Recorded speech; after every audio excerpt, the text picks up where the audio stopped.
Bon, on est tous d'accord pour dire que le retour de Camavinga, il fait plaisir, les gars.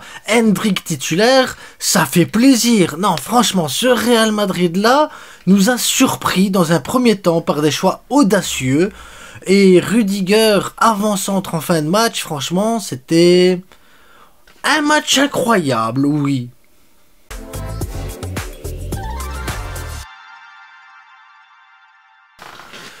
Bonsoir à toutes et à tous. Je suppose que la plupart des gens qui vont venir ici sont des Catalans qui vont me dire ah, c'est génial, on a gagné. Donc on va tous être là comme ça avec nos maillots. Ouais, visca le Barça, visca le Barça. Bon, c'est Lille qui a gagné. Je suppose que les Madrilènes ils vont arriver, ils vont nous dire et Monaco, et Monaco, et Monaco. Voilà, donc voilà, chacun son délire, chacun son truc. Mais en soi, aujourd'hui, si on doit résumer le match du Real Madrid. Oh, quelle merde! Mais quelle merde! Carvajal pas au niveau. Qu'est-ce que t'as eu d'autre par Carvajal? Hendrik, c'est pas... Voilà, premier match en Ligue des Champions titulaire. Franchement, c'était peut-être un peu audacieux, j'ai envie de dire. Camavinga titulaire après quelques mois sans avoir joué au lieu de lui faire reprendre un peu le rythme et tout. Non, direct titulaire Ligue des Champions. Bellingham totalement perdu sur le milieu de terrain alors que d'habitude il surnage tout. Vinicius, je sais même pas s'il a dribblé un gars aujourd'hui. Tu te dis, mais c'est quoi ça?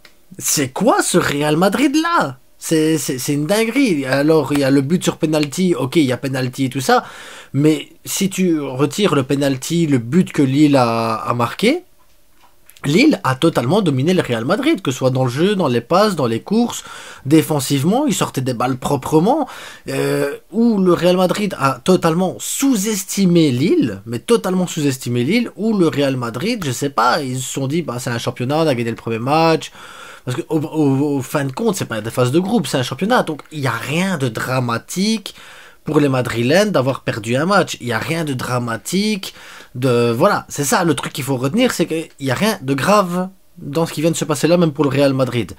Mais par contre, la prestation qu'ils ont montrée aujourd'hui par rapport à ce qu'ils montrent depuis le début du championnat, c'est compliqué.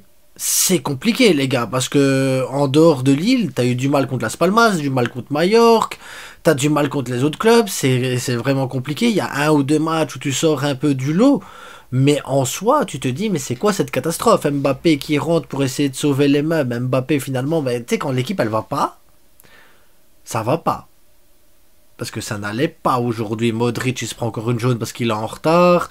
Donc tu sens qu'il manque quelque chose dans ce Real Madrid. Valverde, il surnage tout seul. Mais il est tout seul, Valverde. Il est tout seul. Il y en a un, tu mets Valverde. Parce que le gars, je l'ai vu traverser le terrain de long en large et même en travers et tout dans tous les sens. Le gars, il a essayé dans tous les sens de faire quelque chose.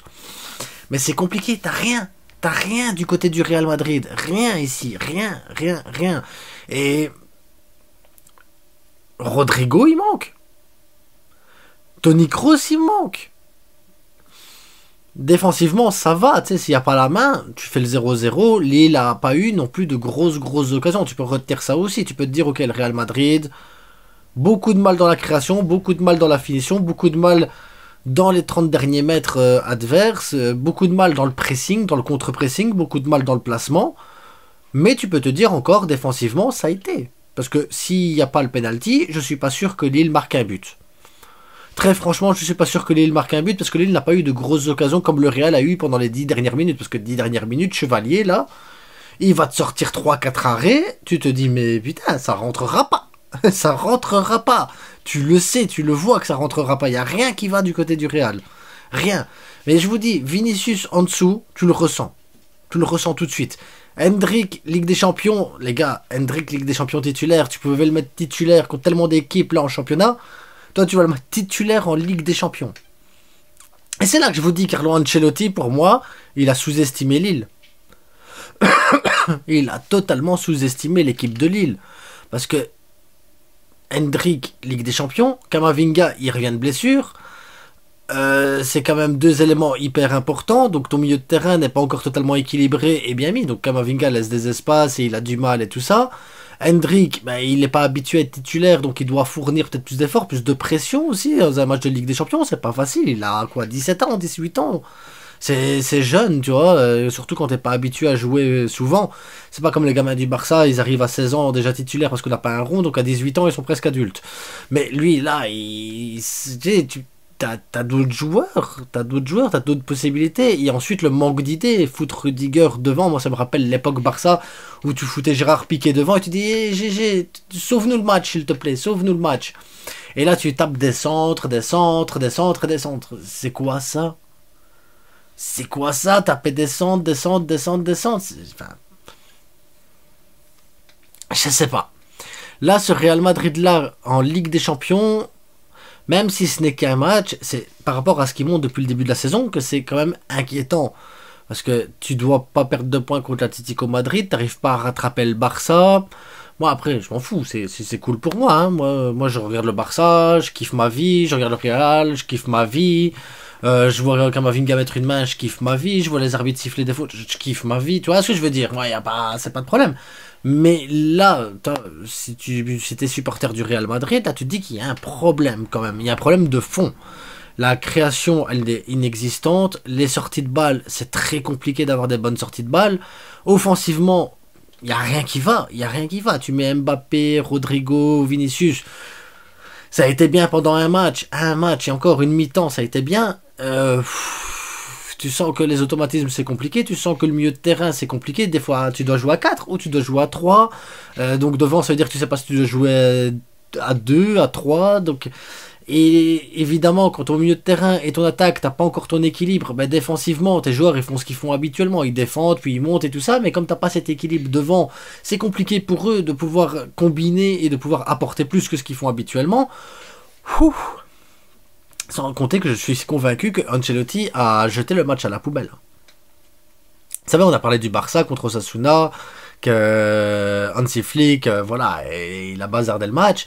Moi, je me suis posé la question ici, quand je regardais le match, je me dis, est-ce que Ancelotti s'est pas dit, bah, c'est Lille, au pire, on ressort de là avec un match nul, au mieux, une victoire en dernière minute, comme habituellement, et ça n'a pas fonctionné comme ça aurait dû. Maintenant, c'est ce que c'est la fin du monde? Encore une fois, non. Non, tu perds un match, il en reste quoi? 6 encore des matchs? Il reste 6 matchs, les gars, c'est pas non plus... Voilà, ça va, j'ai envie de vous dire, ça va. Tant que tu finis dans les 24 premiers, ça va. Il y a pire que ça dans la vie. Donc, un Real Madrid dégueulasse, vraiment, un Real Madrid dégueulasse. Maintenant, je sais plus contre qui joue les prochains matchs le Real, il faudra regarder, mais de base, j'ai envie de vous dire, c'est pas ça qui va plomber la saison du Real. Par contre, c'est ça qui va... Parce qu'il n'y a pas un match où tu te dis, le Real Madrid, tiens, ça y est, ils sont lancés.